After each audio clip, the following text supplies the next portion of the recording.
नमस्कार, मैं हूं मनोज वर्मा और आप देख रहे हैं अटेंशन। और अटेंशन में चर्चा होगी चुनावी घेरा दिग्गजों का डेरा। अमरवाड़ा में बीजेपी और कांग्रेस के दिग्गजों ने डेरा डाल दिया है। कमलनाथ यहां सक्रिय हो गए हैं और वो बीजेपी प्रत्याशी कमलेश शाह को गद्दार बताकर कांग्रेस के लिए वोट मांग रहे हैं। तो सीएम डॉक्टर मोहन यादव यहाँ चुनावी विषाद बिछाएंगे और जनता के बीच 2 दिन रहकर सरकार की उपलब्धियाँ बताएंगे। जाहिर है कि अमरवाड़ा सीट को लेकर जीतने के लिए बीजेपी और कांग्रेस ने पूरी ताकत लगा रखी है। अब ऐसे में सवाल ये है कि इस सीट पर कमलनाथ की सक्रियता क्या पार्टी को सीट फिर से जिता पाएगी और क्या बीजेपी के दिग्गज अमरवाड़ा सीट में सेंध लगा देंगे। आज इन्हीं सवालों के आसपास चर्चा करेंगे, लेकिन पहले रिपोर्ट देखिए।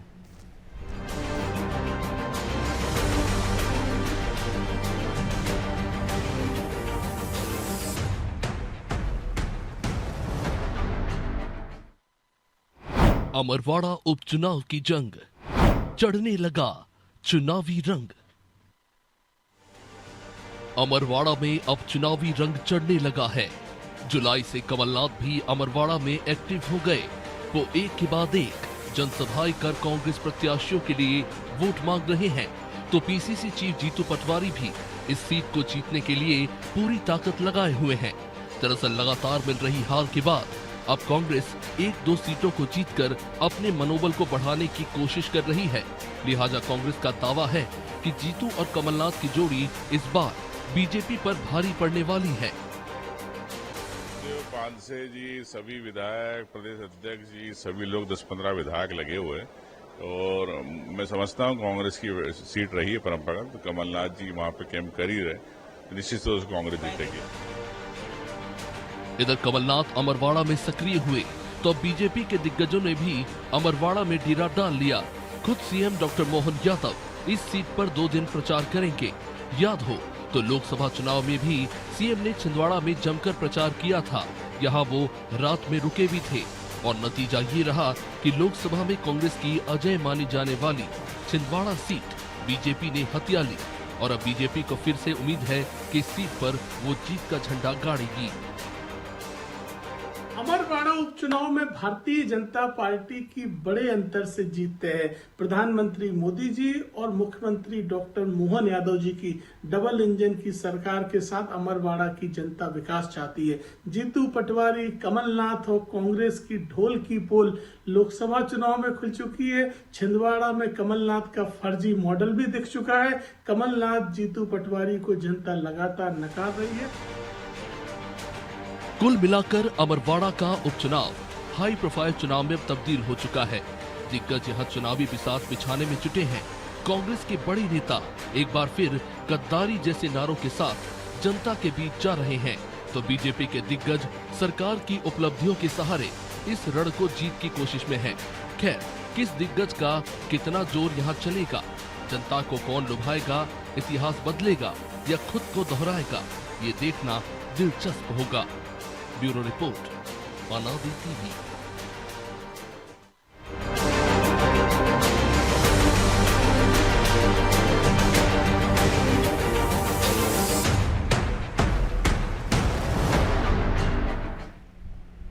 तो इसी मुद्दे पर चर्चा करने के लिए हमारे साथ जुड़ गए हमारे सहयोगी प्रभु पटेरिया और ब्रजेश चौक से।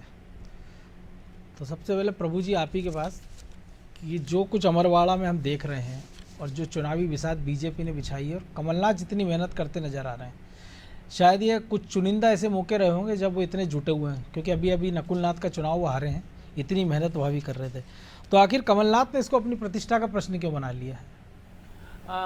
मनोज जी, 44 साल से छिंदवाड़ा से कमलनाथ का जुड़ाव है और तो कमलनाथ की राजनीति का एक बहुत बड़ा अध्याय जो है वो छिंदवाड़ा से ही जुड़ा हुआ है। पूरा ही है उनका तो। हाँ, जो चुनावी राजनीति का पूरा इतिहास ही उनका छिंदवाड़ा से जुड़ा हुआ है।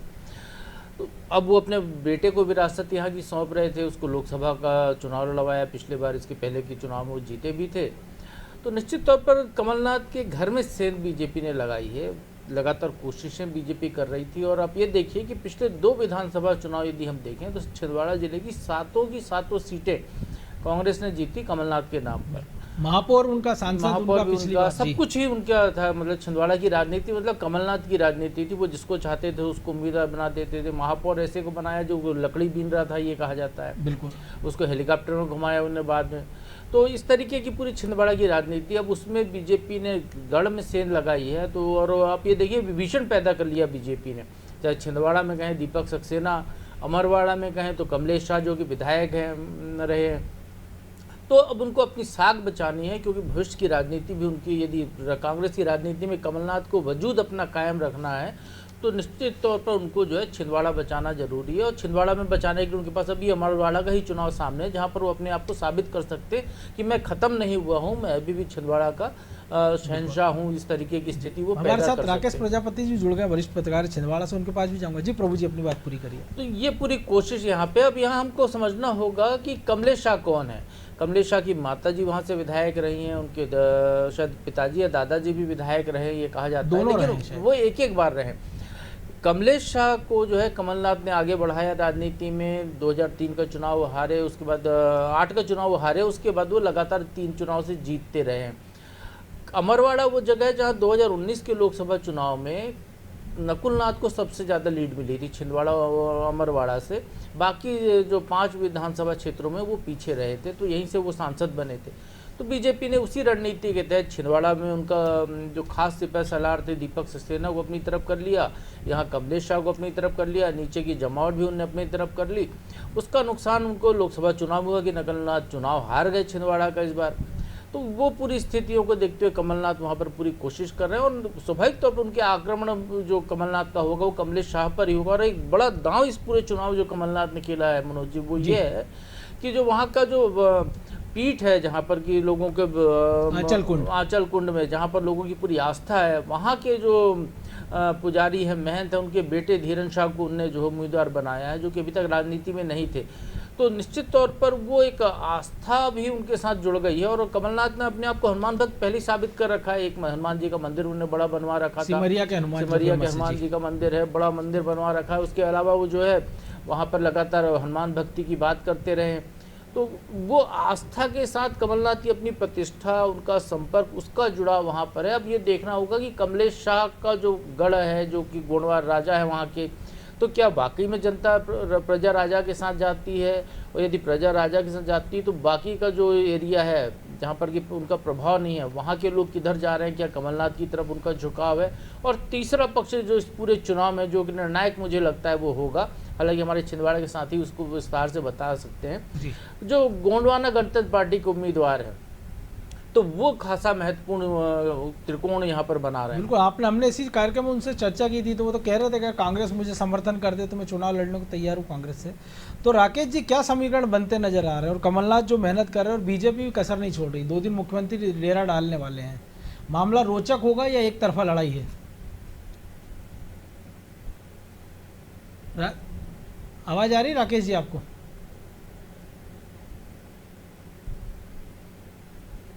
चलिए, लगता है कुछ तकनीकी दिक्कत है। तो ब्रजेश जी, मामला तो दिलचस्प है जो प्रभु जी ने विस्तार से बताया है, और कमलनाथ के लिए भी, क्योंकि वो ये बताना चाह रहे हैं कि अभी वो चूके नहीं हैं। वो एक चुनावी हार जरूर हो गई बेटे की, लेकिन जैसा आपने देखा था पिछली बार भी जब उपचुनाव हारे थे तो अगले चुनाव में बहुत मजबूती से ज़्यादा वोट से जीत कर लौटे थे।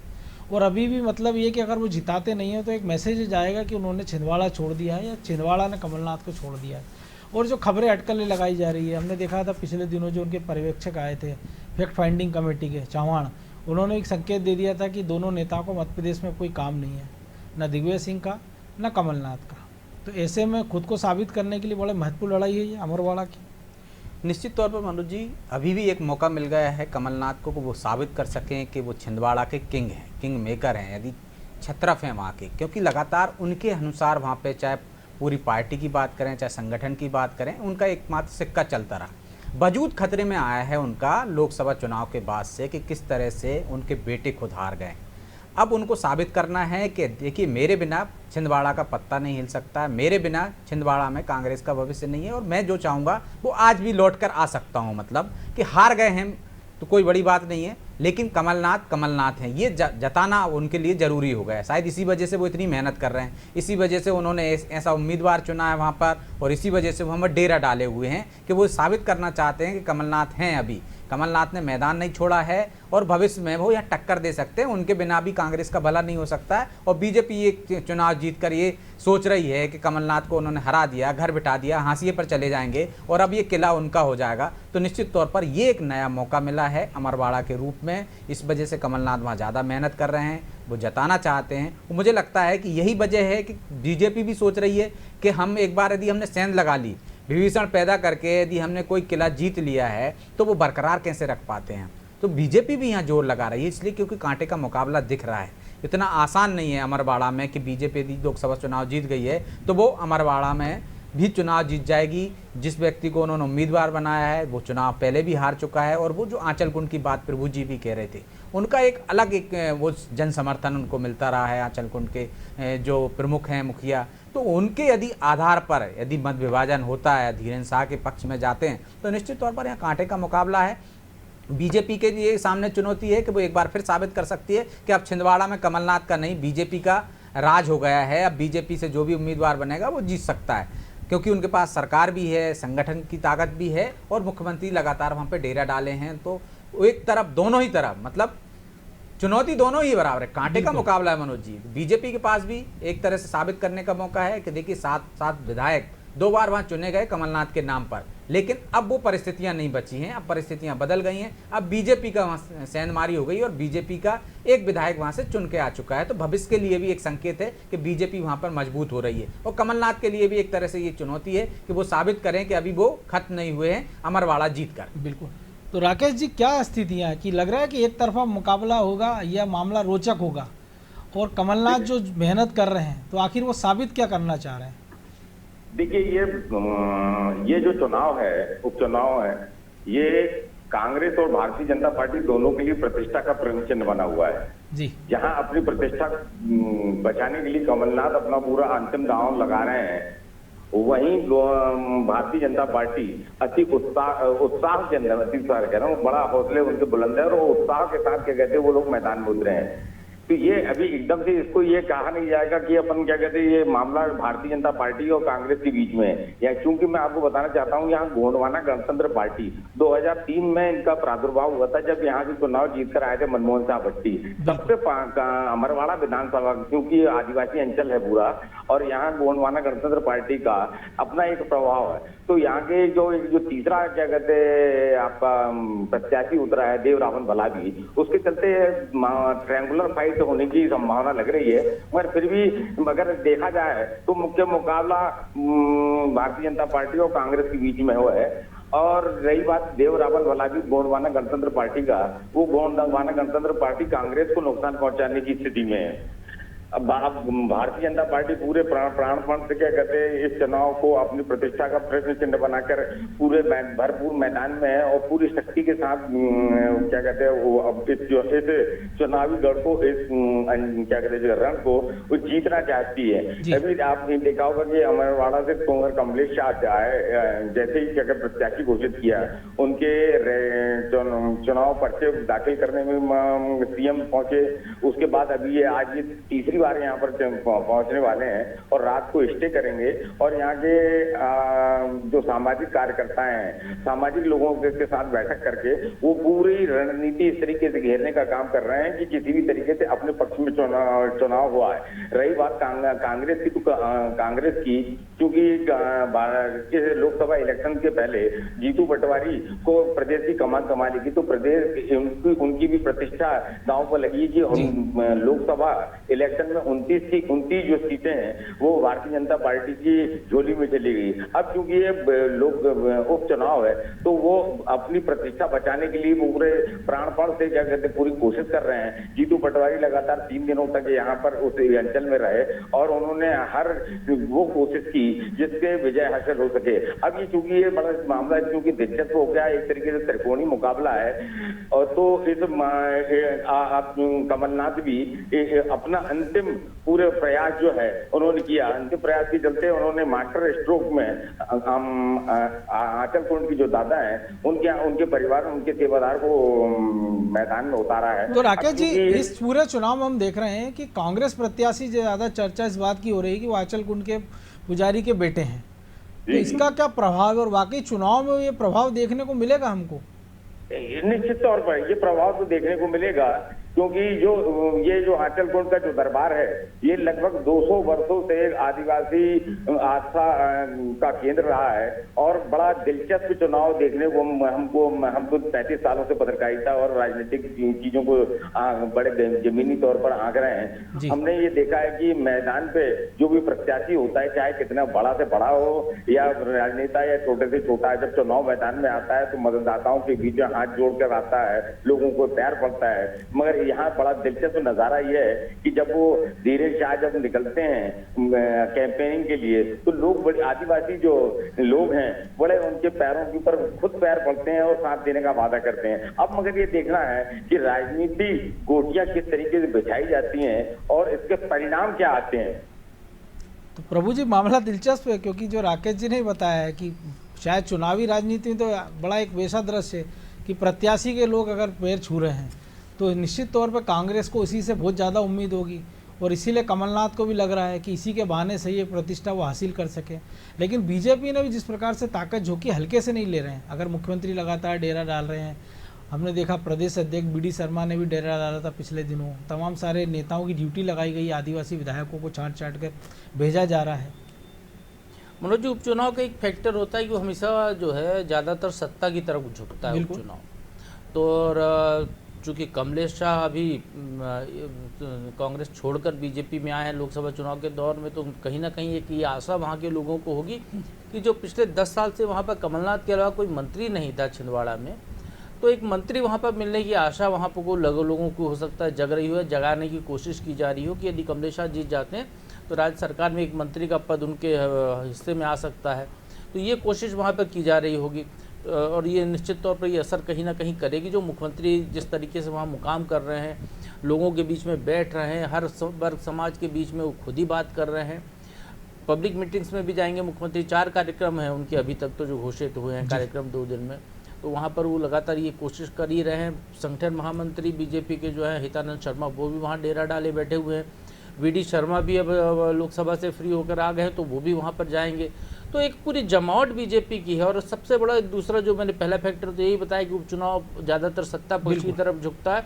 दूसरा फैक्टर जो अमरवाड़ा का है और जो बीजेपी के फायदे का है वो है देवरावेन भलावी, गोंडवाना गणतंत्र पार्टी जो वोट काटती है हमेशा कांग्रेस की, और कितने वोट काटती है ये देखना होगा।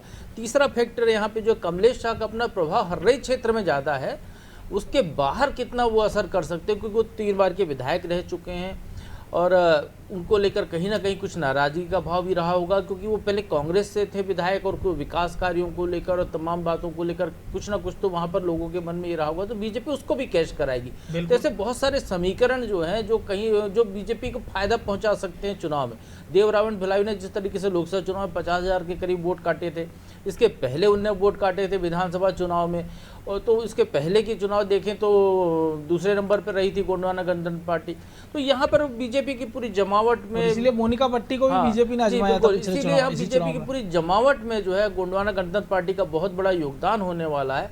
अब आंचल कुंड के जो है धीरेन शाह की जो आस्था उनके प्रति लोगों की वो तो निश्चित तौर पर होगी, क्योंकि वो विरासत में उनको जो है गद्दी मिलती है हर बार, तो जो अगले वारिस वही हैं तो सेवादार, तो इसलिए उनकी बाकायदा जो है लोग उनके पैर पड़ रहे हैं, आस्था उनके प्रति प्रकट हुई। लेकिन एक यहाँ पर भी एक समीकरण है मनोज जी, धीरेन शाह को जैसे ही वे चुनाव मैदान में आए हैं उनको वो पीला गमछा सिर पर लपेटना पड़ रहा है, जो आदिवासियों का प्रतीक माना जाता है, जो जयस ने अपना चिन्ह भी बना रखा है। बिल्कुल।